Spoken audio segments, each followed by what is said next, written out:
প্রিয় দর্শকবৃন্দ, আপনাদের সবাইকে জানাই শুভ মহালয়ার আন্তরিক শুভেচ্ছা। আজকের এই দিনে মা দুর্গার আগমনী বার্তা বেজে উঠুক প্রত্যেকটি ঘরে, মুছে যাক দুঃখ কষ্ট, ভরে উঠুক আনন্দ আর শান্তিতে। আজ আমরা আলোচনা করব মহালয়া, এই দিনের বিশেষত্ব, তাৎপর্য এবং কেন আমরা এই দিনটি পালন করি। তো প্রথমেই জানবো মহালয়া কি। মহালয়া হলো দেবীপক্ষের সূচনা। আশ্বিন মাসের কৃষ্ণপক্ষের অমাবস্যা তিথিতে মহালয়া পালিত হয়। এই দিন থেকেই দেবী দুর্গার মর্তে আগমনের সূচনা ধরা হয়।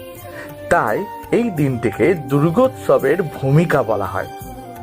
এবার জানবো মহালয়ার গুরুত্বটা কি। প্রথমত, মহালয়ার দিন শেষ হয় পিতৃপক্ষ। ভক্তরা এই দিন গঙ্গার ঘাটে বা পুকুরে তর্পণ করে পূর্বপুরুষদের আত্মার শান্তি কামনা করেন। দ্বিতীয়ত, মহালয়ার সকাল মানেই চণ্ডীপাঠ।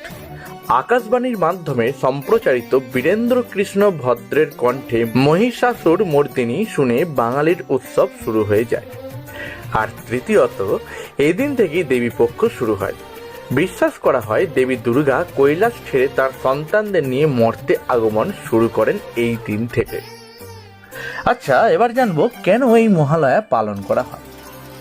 এই দিনে আমরা দেবী দুর্গাকে আহ্বান করি, আমরা পূর্বপুরুষদের স্মরণ করি এবং তর্পণের মাধ্যমে তাদের আত্মার শান্তি কামনা করি।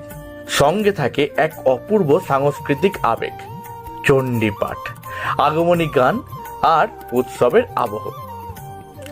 তাই মহালয়া শুধুমাত্র দেবীর আহ্বানের দিনই কিন্তু নয়, এটি আমাদের সংস্কৃতি, আধ্যাত্মিকতা ও কৃতজ্ঞতার একটা মহামিলন।